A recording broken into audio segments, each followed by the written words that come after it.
Selamat malam pemirsa, program Maluku Antar Nusa kembali hadir menjumpai Anda edisi hari ini Rabu 8 Maret 2017. Sejumlah informasi menarik dapat Anda simak, namun sebelumnya kita ikuti cuplikan berita utama Maluku Antar Nusa malam ini.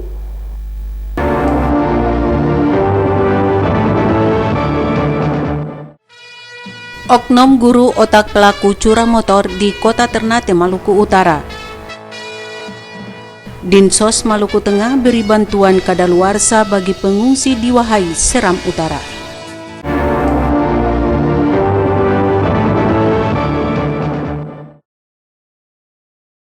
Pemirsa, selama kurang lebih 1 jam ke depan, saya Prilly Revalda Tuhilatu akan menemani Anda dalam Maluku Antar Nusa malam ini. Dan kini kita ikuti berita selengkapnya.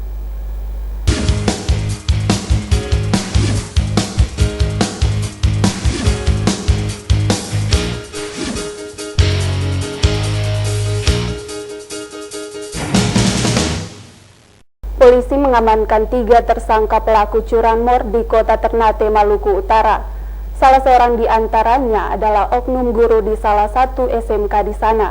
Bersama mereka diamankan 13 sepeda motor hasil curian.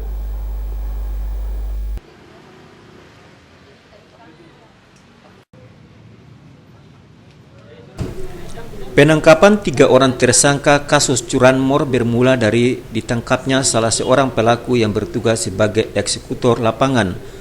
Polisi kemudian mengembangkan dan menangkap kelompok pelaku curanmor itu. Salah seorang di antaranya adalah oknum guru salah satu SMK di Kota Ternate. Dari tangan tersangka ini, polisi menyita beberapa alat yang dipakai menghilangkan nomor mesin serta menggunakan besi yang akan dijadikan sebagai kunci untuk melakukan aksi mereka. Menurut Kapolsek Ternate Selatan, Naim Ishak, ada 5 orang yang diamankan, namun untuk sementara hanya 3 orang yang ditetapkan sebagai tersangka. Kapolsek juga menghimbau agar masyarakat yang merasa kehilangan sepeda motor untuk segera melaporkan diri bersama bukti kepemilikan.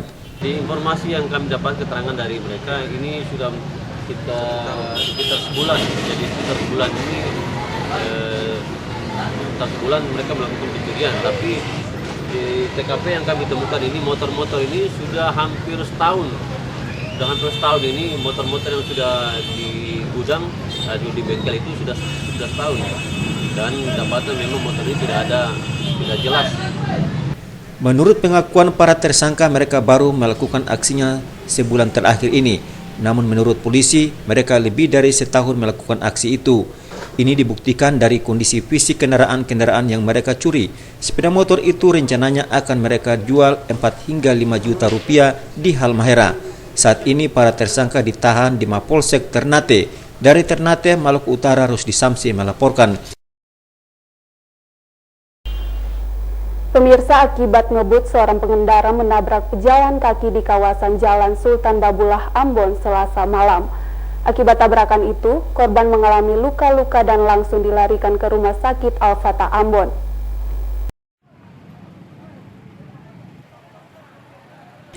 Pengendara sepeda motor ini melarikan kendaraannya dengan kecepatan tinggi hingga kehilangan arah dan menabrak pejalan kaki di sekitar kawasan Jalan Sultan Babulah, Waihaong, Ambon. Pejalan kaki yang ditabrak adalah seorang ibu dan anaknya yang masih berusia sekitar 8 tahun. Saat itu ibu dan anak tersebut akan menyeberang jalan. Akibat kerasnya tabrakan tersebut, pengendara sepeda motor dan anak itu terpental dan mengalami luka-luka. Si pengendara langsung berdiri dan melarikan korban, seorang anak kecil itu, ke rumah sakit terdekat. Ibu korban sempat panik melihat anaknya yang ditabrak. Warga setempat mengamankan sepeda motor yang rusak berat di salah satu toko di kawasan itu menunggu datangnya polisi lalu lintas.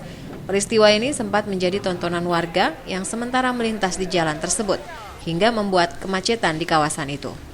Christine Sipahelut Kurniawan melaporkan. Pemirsa, Dinas Sosial Maluku Tengah diduga memberikan bantuan barang kadaluarsa kepada pengungsi korban kebakaran Pasar Wahai, Seram Utara. Beras bantuan yang diberikan Dinas Sosial tidak layak konsumsi karena banyak kutu dan berbau. Jumat pekan lalu, pasar Rupesi di Wahai, Seram Utara terbakar. Lebih dari 50 kios, sejumlah rumah, dan kendaraan hangus. Kebakaran itu mengakibatkan sejumlah warga mengungsi. Ahad lalu Dinas Sosial Maluku Tengah menyalurkan bantuan bagi pengungsi korban kebakaran Pasar Roupesi. Namun sumber di Wahai menyebutkan bantuan tersebut telah kadaluarsa dan tidak bisa dipakai atau dikonsumsi. Bantuan seperti body lotion, sampo maupun pasta gigi semuanya sudah kadaluarsa. Bahkan masa kadaluarsa sesuai yang tertera di pembungkusnya hampir 2 tahun. Selain itu, beras bantuan Dinas Sosial setempat juga tidak layak dikonsumsi. Beras tersebut berkutu dan bau. Saat ini polisi telah menyita barang-barang tersebut dan diamankan di Mapolsek Seram Utara. Sementara Dinas Sosial Kabupaten Maluku Tengah belum bisa dikonfirmasi. Riki Nikiyulu melaporkan. Bupati Maluku Tengah Tuasikal Abua mengaku tidak mengetahui adanya bantuan yang sudah kadaluarsa kepada pengungsi korban kebakaran di Wahai. Tuasikal berjanji akan menggantikan bantuan tersebut jika memang benar kadaluarsa.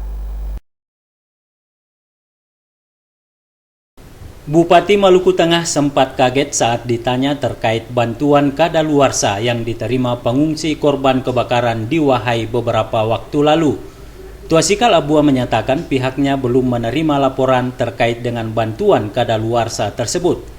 Apabila bantuan yang diterima pengungsi sudah kadaluarsa, maka pemerintah Kabupaten Maluku Tengah akan mengganti bantuan tersebut. Hal itu disampaikan Bupati Maluku Tengah usai pengukuhan adat Raja Negeri Kailolo Rabu pagi. Sampai hari ini beta belum mendapat informasi tentang itu. Jadi beta bisa komentar tentang apa yang terjadi di sana, tapi yang jelas kalau seperti itu maka kita akan mengganti dengan selayaknya yang bisa dikonsumsi. Kami tetapkan komit dalam arti bahwa setiap korban itu kan ada bencana dan sebagainya itu harus difasilitasi. Dan kami lagi berusaha untuk memfasilitasi secara keseluruhan.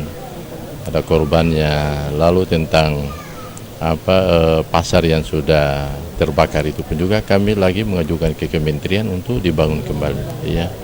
Jadi seperti apa yang dialami di sana ya kita komitmen untuk bagaimana supaya kita rehab secara keseluruhan.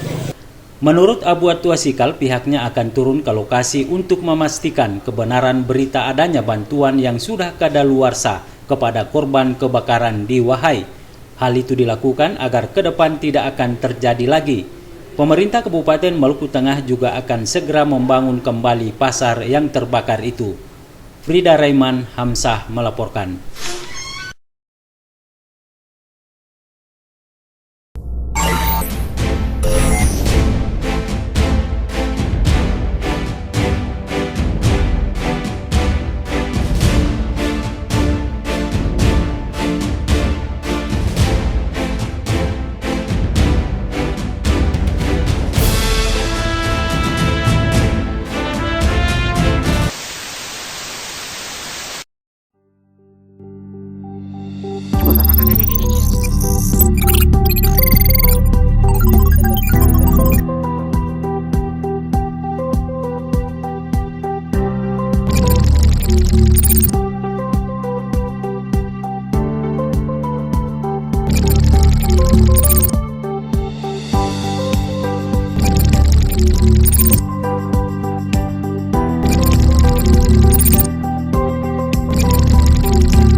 Kami siap.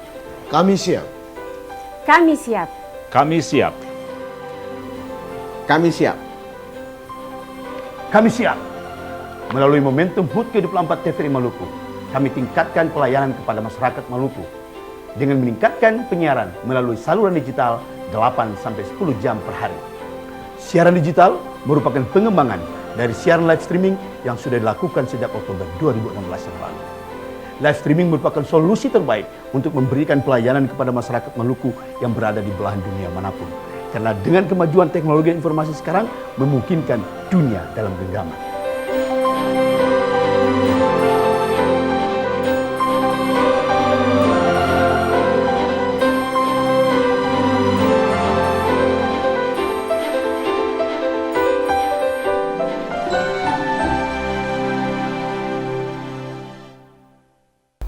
Terdakwa korupsi pembelian kantor cabang Bank Maluku di Surabaya, Hengki Abraham Toisuta dituntut 12 tahun penjara oleh jaksa penuntut umum. Tuntutan itu dibacakan dalam sidang yang berlangsung Selasa malam.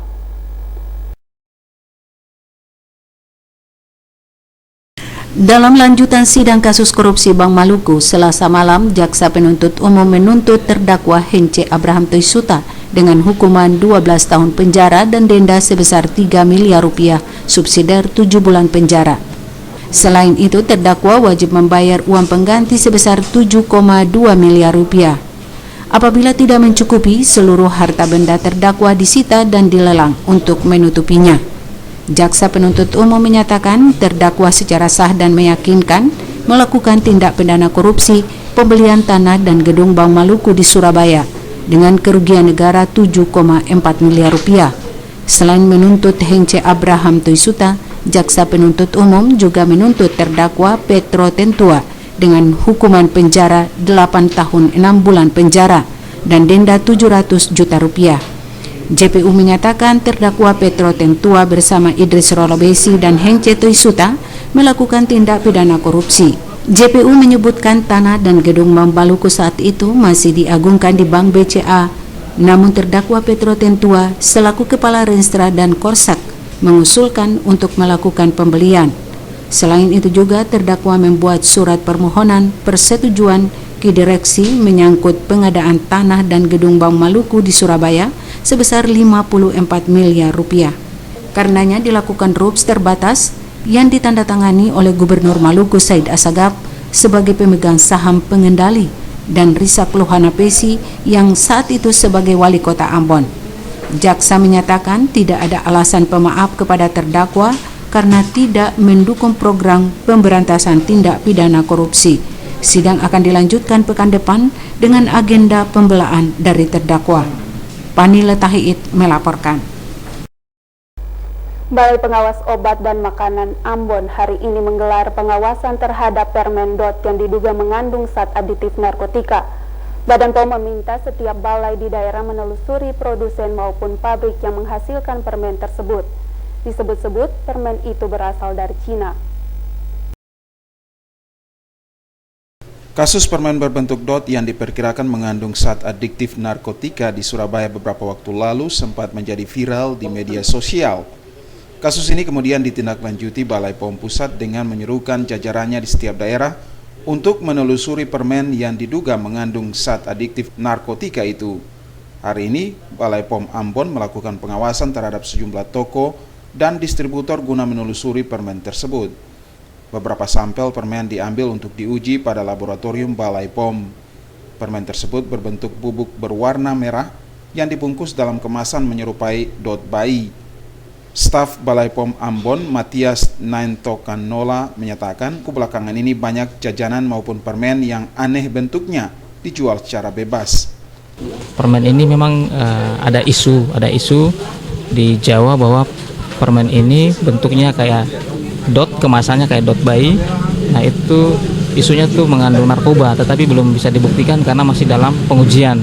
Makanya kita seluruh balai di seluruh Indonesia diminta untuk menelusuri. Kemudian kalau ketemu itu harus ditelusuri ngambilnya di mana, distributornya atau industrinya di mana. Nah kemudian produknya itu kita sampling untuk kita uji untuk mengetahui kebenarannya apakah betul isu ini atau tidak. Ya jadi sasarannya tuh ke toko-toko, pedagang kaki lima, karena kebanyakan kan produk-produk ini kan produk sebenarnya dia berbalut mainan anak-anak. Jadi yang dimasukkan dengan produk makanan sehingga anak-anak itu kan masih tertarik. Nah jadi kita telusurinya di seluruh pedagang-pedagang kaki lima, toko-toko. Nah nanti kalau kita ketemu distributornya sini kita telusuri ke distributornya. Nah kebetulan ini sekarang kita udah ketemu satu di sini. Selain mengawasi permen, Balai POM juga beberapa waktu lalu mengawasi penjualan kosmetika yang diduga mengandung bahan berbahaya di kota Ambon. Dalam pengawasan ini juga masih ditemukan kosmetik yang mengandung zat-zat berbahaya bagi kesehatan. Melki Latusawa, Charles Bolaman melaporkan. Pemirsa, pembangunan Merah Putih Square di kawasan Tugulei Menapoka ditolak Universitas Patimura.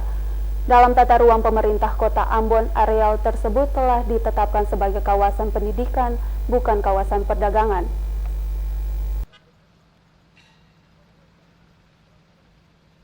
Di atas tanah seluas 600 meter persegi di pojok Universitas Patimura di kawasan Tugulei Menapoka telah dibangun Merah Putih Square. Pembangunan tersebut kini sementara dalam pengerjaan oleh salah satu pengusaha di daerah ini karena telah mendapat izin mendirikan bangunan IMB dari pemerintah Kota Ambon. Namun pihak Universitas Patimura melakukan penolakan pembangunan itu dengan menyurati DPRD Kota Ambon. Atas dasar tersebut, Komisi 3 DPRD Kota Ambon melakukan pengawasan ke lokasi pembangunan Merah Putih Square dimaksud. Dalam pengawasan ini, Wakil Ketua Komisi 3 DPRD Kota Ambon, Kris Latumahina, menanyakan IMB pembangunan Merah Putih Square di areal yang telah ditetapkan pemerintah sebagai kawasan pendidikan. Pengembang menyatakan pembangunan di kawasan ini dilakukan setelah memperoleh izin mendirikan bangunan dari pemerintah Kota Ambon. Bangunan tersebut nantinya akan diperuntukkan sebagai toko buku, bukan square ataupun mall. Alex Mailuhu selaku pengembang menyatakan bangunan yang pihaknya bangun disalah tafsirkan hanya karena soal nama dalam perencanaan. Nah, ini Sevedian Pertiwi. Jadi dia hanya jual jual buku, alat tulis, sama ada sedikit seperti free smart gitu ya. Jadi itu saja yang kita buat, bukan Merah Putih Square. Kalau Merah Putih Square kan banyak ininya. Iya enggak, bukan. Itu salah. Siapa yang melontarkan? Bukan, itu gambar yang dibuat sama orang Jakarta itu. Karena ini jembatan Merah Putih ditulis Merah Putih Square. Tapi izinnya semua tuh Sevedian Pertiwi. Rektor Universitas Patimura, Martinus Sapteno, yang ikut dalam pengawasan DPRD Kota Ambon menegaskan penolakannya atas pembangunan Merah Putih Square karena dibangun di kawasan pendidikan. Kami sudah menyurat resmi ke Pemda Kota maupun DPRD Kota bahwa kalau itu peruntukannya toko buku silakan, tetapi kalau yang lain kami menolak itu. Walaupun tanah milik yang bersangkutan, tetapi dia berbatasan langsung dengan universitas lembaga pendidikan, dan Pemda Kota juga menetapkan kawasan keliru. Kawasannya itu kawasan pendidikan, bukan kawasan perdagangan.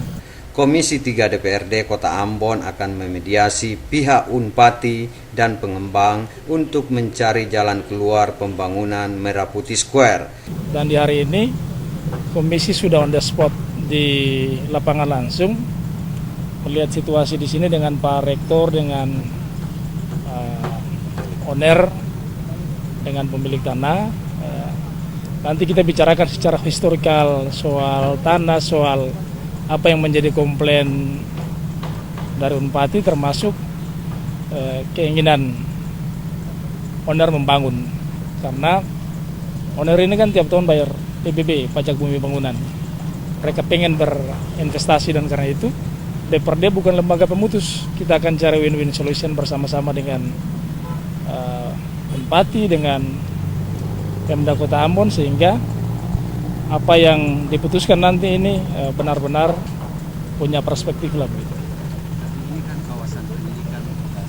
Nanti kita lihat, kita kaji kan dari aspek RT RW-nya kan, ada RTDL-nya, termasuk prospek pengembangan Kota Ambon yang ditunjang dengan dinamika ekonomi. Pasti karena Ambon sebagai kota berkembang, mau tidak mau kita harus membangun, tapi mesti juga sesuai dengan rambu-rambu yang ada. Dan yang pasti kami akan melakukan proses pendekannya paripurna dan mengundang semua pihak. Hal ini dilakukan sebagai upaya menghindari adanya benturan antara kalangan dunia pendidikan, khususnya pihak Unpati dengan pihak pengembang. Boy Nahrum, Cak Tamaela melaporkan. Pemirsa, maraknya pembangunan fasilitas publik yang dilakukan investor di Kota Ambon mengindikasikan semakin tingginya pertumbuhan ekonomi di daerah ini. Melihat realitas tersebut, Komisi 3 DPRD Kota Ambon melakukan pengawasan terhadap pembangunan berbagai fasilitas umum dimaksud.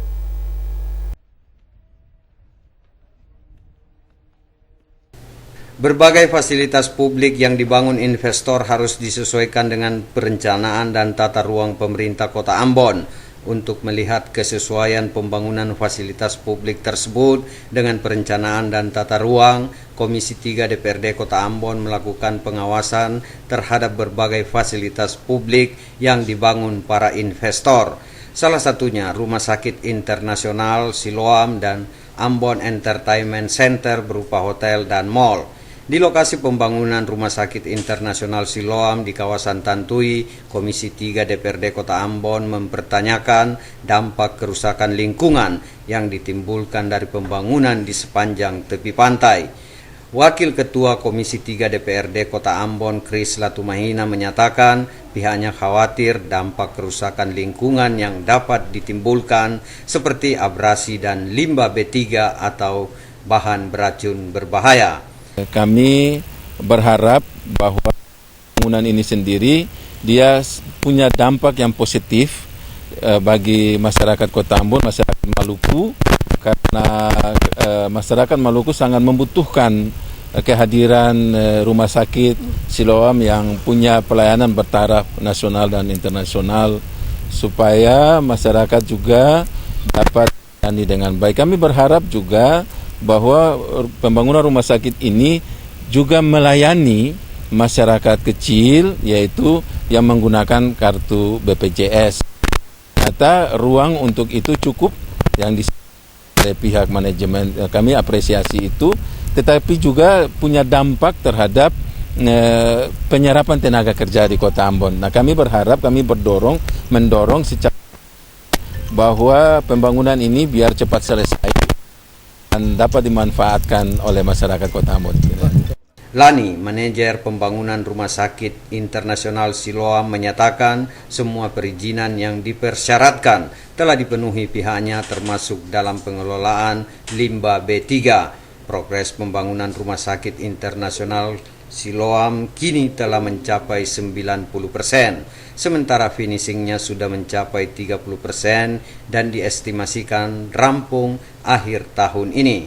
Kita sudah berusaha untuk membangun secepatnya ya untuk proyek Siloam ini agar bisa dimanfaatkan oleh publik, khususnya untuk teman-teman di Ambon ini agar segera bisa dioperasionalkan juga. Fasilitas publik yang juga ditinjau Komisi 3 DPRD Kota Ambon adalah pembangunan hotel dan mall Ambon Entertainment Center yang berlokasi di kawasan Kebun Cengke.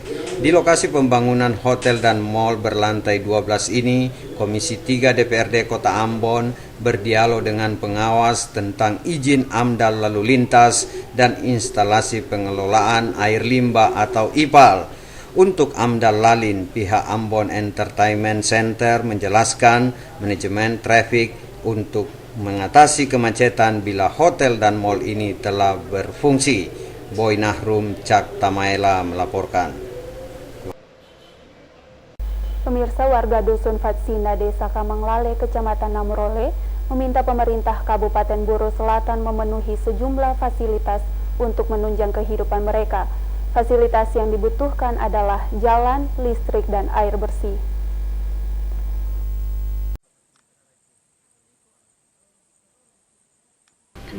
Inilah kondisi Dusun Fatsinan, Desa Kamanglale, yang tak jauh dari kota Namrole, ibu kota Buru Selatan. Jarak dari kota dusun ini hanya mencapai 500 meter. Namun berbagai fasilitas yang diharapkan masih diabaikan pemerintah Kabupaten Buru Selatan. Ketua Pemuda Desa Kamanglale, Ronald Latbual, mengatakan warga di Dusun Fatsinan sangat membutuhkan perhatian serius dari Pemkab Bursel. Karena berada tidak jauh dari ibu kota kabupaten, Latbual berharap adanya perhatian khusus guna memberikan fasilitas bagi warga itu yang selayaknya dirasakan oleh warga di kota. Fasilitas yang diharapkan adalah infrastruktur jalan, listrik, dan air bersih. Latbual menyebutkan warga Fatsinan akan melakukan aksi jika pemerintah masih mengabaikan kebutuhan mereka. Pemerintah daerah punya perhatian itu tidak ada kepada masyarakat di Dusun Fatsinan, Desa Kamanglale, sehingga masyarakat Dusun Fatsinan, Desa Kamanglale diabaikan. Itu yang saya tegaskan di situ. Yang kedua, pemerintah daerah bukan cuma hanya perhatian terkait dengan jalan pengaspalan, tapi air bersih dengan bantuan-bantuan khusus untuk masyarakat Sulawesi karena masyarakat Sulawesi masih kurang dapat penyentuhan daripada pemerintah daerah. Kepala Dusun Fatsinan Sialat Bual mengungkapkan selama ini hanya ada perhatian dari warga Gereja Protestan Maluku bersama AMGPM daerah Buru Selatan. Mereka membangun jembatan dari batang pohon kelapa sepanjang ratusan meter. Selain itu diupayakan pula pembangunan sarana air bersih. Namun akibat hujan jembatan yang dibangun tidak bertahan lama. Karena itu Latbual berharap adanya sentuhan dari Pemkab Buru Selatan terkait dengan berbagai fasilitas yang dibutuhkan itu. Gereja yang kasih air bersih dan jembatan darurat. Tapi pemerintah kan belum. Jalan merbelong, air bersih merbelong dari pemerintah tuh. Kami harapkan pemerintah daerah supaya lihat dalam hal ini yang ketong ada butuhkan jalan dengan listrik dan air bersih dari pemerintah. Dari Namrole, RN Stasi Jawa melaporkan. Sesuai hasil penelitian para peneliti UGM Yogyakarta, Kabupaten Seram bagian Barat dan Kota Ambon masuk zona merah bencana. Pemerintah daerah diminta tanggap terhadap ancaman banjir dan tanah longsor. Kepala BPBD Provinsi Maluku Farida Salampesi menyatakan, ancaman banjir dan tanah longsor telah diantisipasi dengan melakukan sosialisasi bagi warga yang ditinggal di daerah rawan bencana.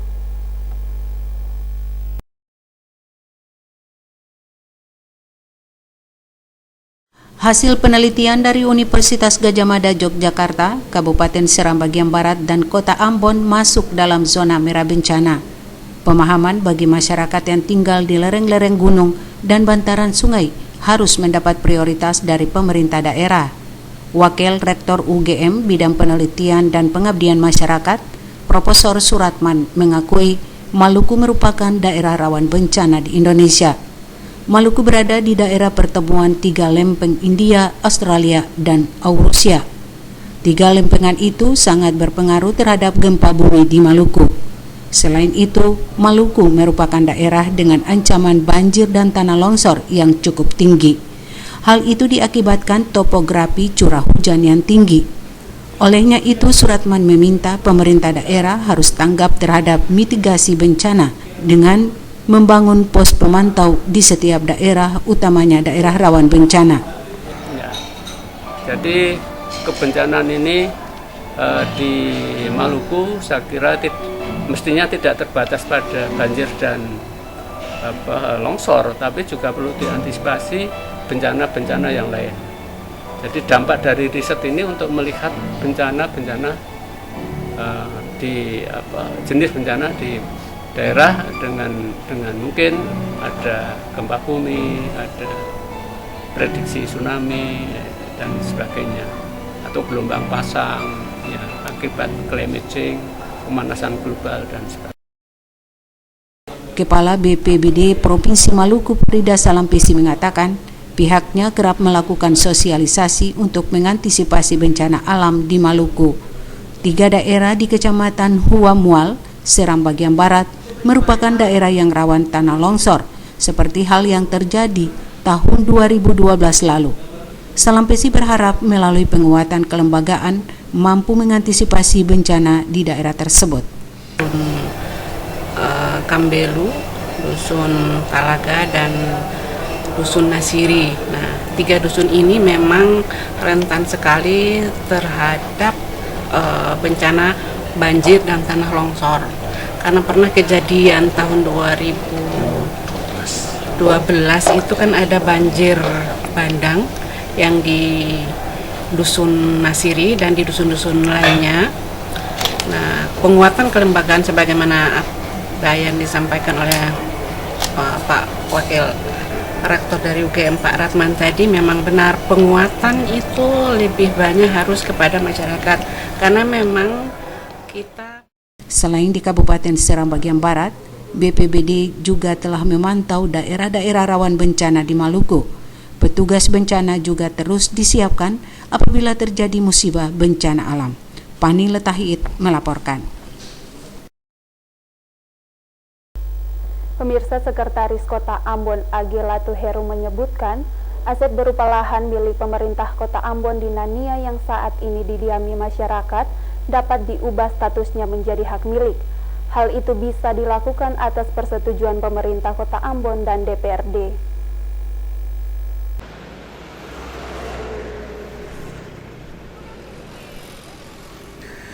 Dijumpai siang tadi, Sekretaris Kota Ambon menyebutkan aset tanah milik pemerintah Kota Ambon yang saat ini ditempati warga Nania dapat diubah status kepemilikannya dari hak guna bangunan menjadi hak milik. Lahan itu merupakan aset pemerintah kota yang didiami sebagian besar warga pindahan dari belakang kota dan Pardeis. Warga yang mendiami tanah milik pemerintah Kota Ambon sebelumnya pernah diminta agar status tanah yang mereka tempati diubah dari hak guna bangunan menjadi hak milik.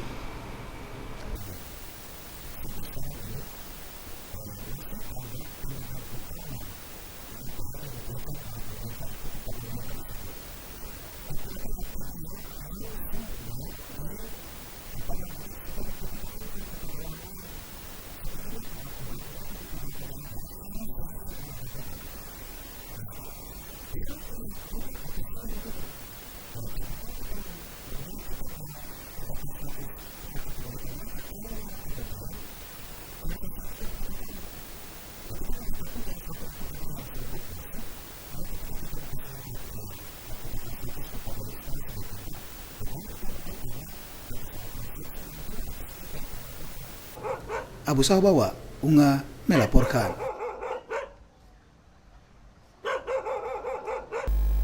Kementerian Koordinator Politik Hukum dan Keamanan Republik Indonesia Rabu pagi melakukan tukar informasi dengan pemerintah Kota Ambon terkait pelayanan publik. Fokus utama dalam tukar informasi itu adalah pola pelayanan dasar kepada masyarakat.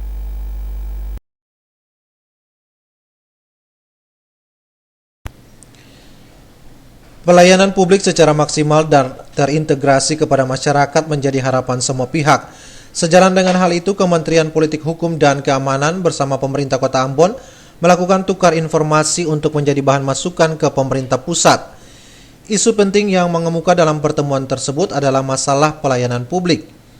Sekretaris Kota Ambon Agi Ratu Heru mengatakan pelayanan publik yang dilakukan pemerintah Kota Ambon kini telah terintegrasi melalui satu pintu. Hal ini dimaksudkan untuk melakukan pelayanan secara cepat, tepat, dan terpadu sesuai kebutuhan masyarakat.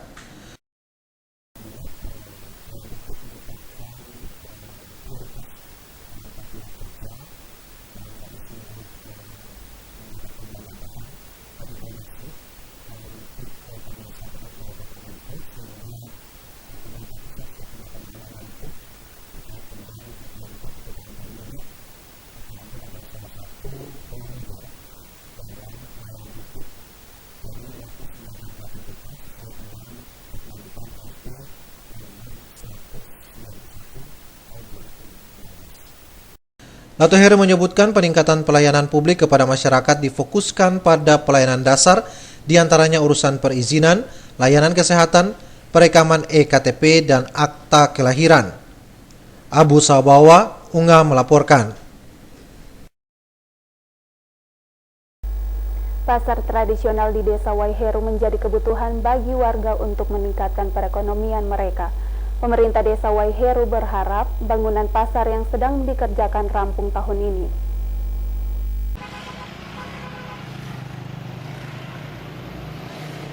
Pasar kaget di Desa Waiheru telah berlangsung lama, namun Kepala Desa Waiheru Usman Eli mengatakan aktivitas pedagang kaki lima di Pasar Kaget mengganggu arus lalu lintas di kawasan Cokro. Pemerintah Desa Waiheru berkeinginan pedagang Pasar Kaget di kawasan Cokro dipindahkan ke tempat yang tidak mengganggu arus lalu lintas. Saat ini, atas permintaan pemerintah Desa Waiheru, pemerintah Kota Ambon sedang membangun pasar di kawasan Prumnas. Pasar yang dibangun di atas lahan 2.500 meter persegi itu terdapat 140 los dan 10 kios. Tahap pertama pembangunan pasar itu menggunakan APBD Kota Ambon tahun 2016 senilai 1,5 miliar rupiah. Eli berharap pemerintah Kota Ambon dapat mengalokasikan anggaran untuk kelanjutan pembangunan pasar Desa Waiheru. Dengan adanya pasar ini segera diselesaikan, dengan demikian hasil-hasil produksi pertanian maupun buah-buahan dan hasil-hasil nelayan itu bisa langsung dipasarkan ke pasar tradisional Waiheru ini. Terus kemudian juga bisa menjawab sementara pasar tradisional, pasar kaget ya, yang di sementara ini di RT 27 atau Cokro, karena sangat mengganggu sekali aktivitas lalu lintas, artinya tentunya pada saat pagi hari, yang terutama pagi hari itu sangat mengganggu sekali arus lalu lintas. Dengan tersedianya pasar representatif, perekonomian warga Waiheru yang sebagian besar pedagang akan meningkat, sementara para petani di sana dapat menjual hasil pertaniannya langsung di pasar tersebut. Devi bin Umar dan Hamzah Tomia melaporkan. Kuliah kerja nyata program pemberdayaan masyarakat adalah salah satu upaya mengembangkan pemikiran berdasarkan ilmu pengetahuan dan teknologi. Hal ini merupakan upaya menumbuhkan, mempercepat, dan mempersiapkan kader-kader pembangunan.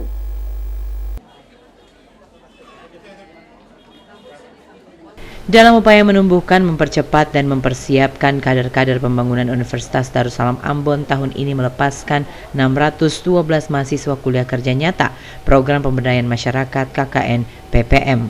Pelepasan 612 mahasiswa KKN PPM Unidar Ambon dilakukan Rektor Farida Moni di kampus B Wara dalam 2 tahap. Rektor Unidar Ambon Farida Moni mengatakan ke 612 mahasiswa KKN PPM untuk tahun 2017 terdiri atas 505 berasal dari kampus A dan B, sementara 107 lainnya berasal dari kampus C Masohi. Mereka nantinya akan didistribusikan ke 49 lokasi yang tersebar di kota Ambon dan di beberapa kabupaten di Maluku. Farida Moni mengakui animo masyarakat untuk menerima mahasiswa KKN PPM Universitas Darussalam sangat tinggi. Hal ini terlihat dari jumlah permintaan masyarakat yang begitu besar. Dicontohkannya di Kecamatan Serang Utara, Kabupaten Maluku Tengah, masyarakat menginginkan satu lokasi ditempati 50 orang. Itu pun tidak bisa dipenuhi. Peserta KKN PPM nantinya akan berada di lokasi selama 2 bulan, terhitung sejak mereka pelepasan dilakukan oleh rektor. Diharapkan selama beberapa di lokasi KKN PPM, para mahasiswa dapat menghasilkan berbagai program pemberdayaan, setidaknya bisa mengubah pola pikir masyarakat dalam mengembangkan pemikiran berdasarkan ilmu pengetahuan dan teknologi yang telah diterima selama berada di bangku kuliah. Penanggung jawab KKN PPM tahun 2007 Unidar Sulaiman Wasahua menyatakan ke 612 mahasiswa yang mengikuti kegiatan ini nantinya harus mampu memperoleh pengalaman belajar yang berharga melalui keterlibatan dalam masyarakat. Sulaiman Wasahua menegaskan kegiatan KKN PPM ini juga dimaksudkan untuk menambah wawasan dalam memotivasi masyarakat terhadap pelaksanaan pembangunan serta memberikan pengalaman kepada masyarakat tentang tata cara bermasyarakat. Boy Nahrum, Edmond Tupan melaporkan. Sekolah Menengah Atas Negeri 4 Ambon berupaya meraih trofi Sekolah Adiwiyata Mandiri. Adiwiyata Mandiri adalah penghargaan yang diberikan pemerintah bagi sekolah yang menata lingkungannya dengan baik.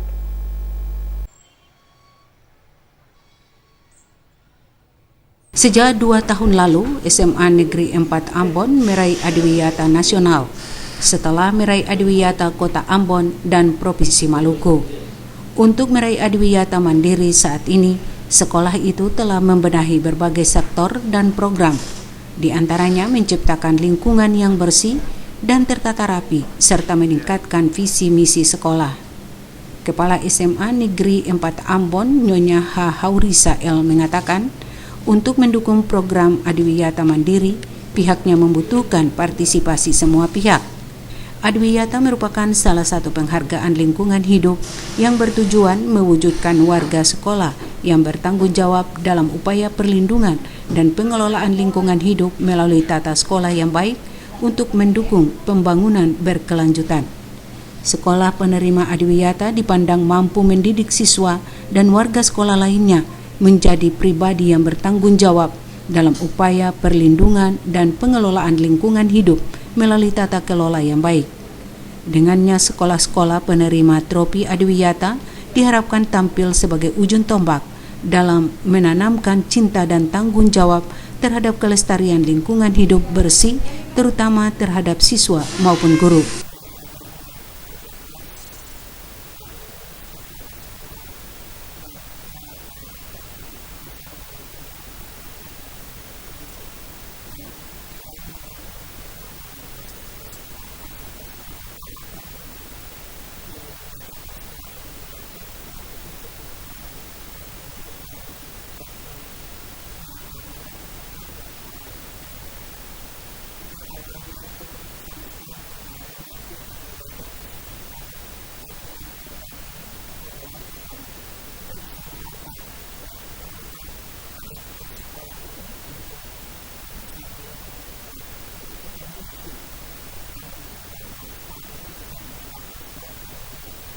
Rahmala Tukonsina dan Junaidi Asril melaporkan. Dinas Pendidikan dan Kebudayaan Maluku akan menggelar rapat kerja pembangunan daerah RKPD bidang pendidikan dan kebudayaan besok. Kegiatan itu akan membahas masalah pendidikan saat ini maupun masa datang di Maluku.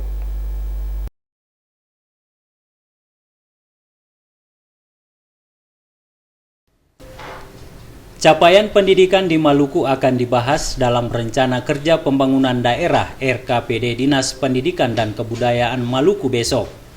Selain capaian kerja dinas, juga akan dibahas berbagai permasalahan yang dihadapi maupun rencana kerja dalam upaya membangun kualitas pendidikan di daerah ini ke depan. Kepala Seksi Perencanaan Dinas Pendidikan dan Kebudayaan Maluku Hussein Waliulu mengatakan berbagai persiapan telah dilakukan guna menyukseskan kegiatan tersebut. Kegiatan ini sangat penting mengingat permasalahan pendidikan mulai dari pendidikan dasar hingga pendidikan menengah akan dibahas dalam raker tersebut. Seluruh SKPD pendidikan di kota dan kabupaten diharapkan hadir mengikuti kegiatan itu agar hasilnya bisa dilaksanakan di daerah mereka. Terkait dana bantuan operasional Sekolah Nasional Bosnas bagi sekolah dasar dan sekolah menengah pertama dan Bosda bagi siswa-siswa sederajat dan SMK, Kepala Dinas Pendidikan dan Kebudayaan Saletio mengatakan saat ini sementara dalam proses. Diharapkan dalam waktu dekat dana tersebut dapat dikucurkan ke satuan pendidikan di kabupaten kota. Otis Kotadini melaporkan.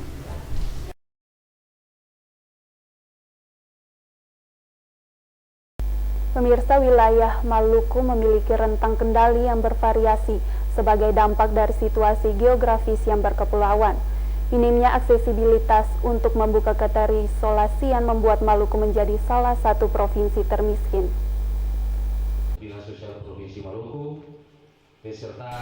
Presiden Jokowi melalui agenda prioritas Nawacita berkeinginan membangun Indonesia dari pinggiran. Hal ini dilakukan untuk mengimplementasi kehadiran negara dalam menangani masalah-masalah sosial yang cukup kompleks penanganannya. Provinsi Maluku yang memiliki 1.000 lebih desa dan 33 kelurahan di 11 kabupaten kota memiliki keberagaman masalah sosial yang kompleks. Provinsi Maluku memiliki 8 kabupaten tertinggal, 3 diantaranya ada di wilayah perbatasan negara. Rentang kendali yang bervariasi mengakibatkan sejumlah kawasan terisolasi akibat minimnya aksesibilitas berupa infrastruktur transportasi, komunikasi maupun informasi. Sesuai data statistik BPS menunjukkan jumlah penduduk miskin di Maluku tercatat sebanyak 119.825 KK. Hal ini mengisyaratkan adanya upaya serius pemerintah, dunia usaha, dan masyarakat sebagai pilar pendukung menangani masalah kesejahteraan sosial. Hal ini diakui Kepala Dinas Sosial Provinsi Maluku Sartono Pining dalam rapat koordinasi dan sosialisasi perencanaan program tahun 2017 Selasa kemarin. Menurut Sartono, melalui program Keluarga Harapan akan ditangani kurang lebih 60.000 kakak miskin di Maluku. Keluarga Harapan merupakan program terpadu yang melibatkan sejumlah kementerian. Bagaimana kita mengoptimalkan keluarga-keluarga yang dapat dikategorikan di dalam program Keluarga Harapan, ya. Nah, itu program prioritas kita. Kalau di tahun ini itu kita sudah mencapai kurang lebih 60.000 kakak lebih yang kita tangani nanti, ya. Nah, ini adalah program terpadu, program Keluarga Harapan. Jadi di situ ada di tingkat kementerian, ada Kementerian Kesehatan, ada Kementerian Agama, ada Kementerian Pendidikan, dan ada Kementerian Sosial. Menurut Sartono Pining, penanganan orang miskin untuk kelompok-kelompok pemberdayaan seperti program Keluarga Harapan dilakukan sesuai dengan data kakak miskin. Data ini dapat mengalami perubahan dengan dilakukannya validasi 6 bulan sekali. Pasalnya ada perubahan tingkat kesejahteraan masyarakat maupun data meninggal dunia. Rapat koordinasi dan sosialisasi perencanaan program tahun 2017 ini melibatkan kepala dinas dan pejabat eselon 3 dan 4 lingkup dinas sosial Kabupaten Kota Semaluku. Melkilatus Saule Sarles Pelaman melaporkan.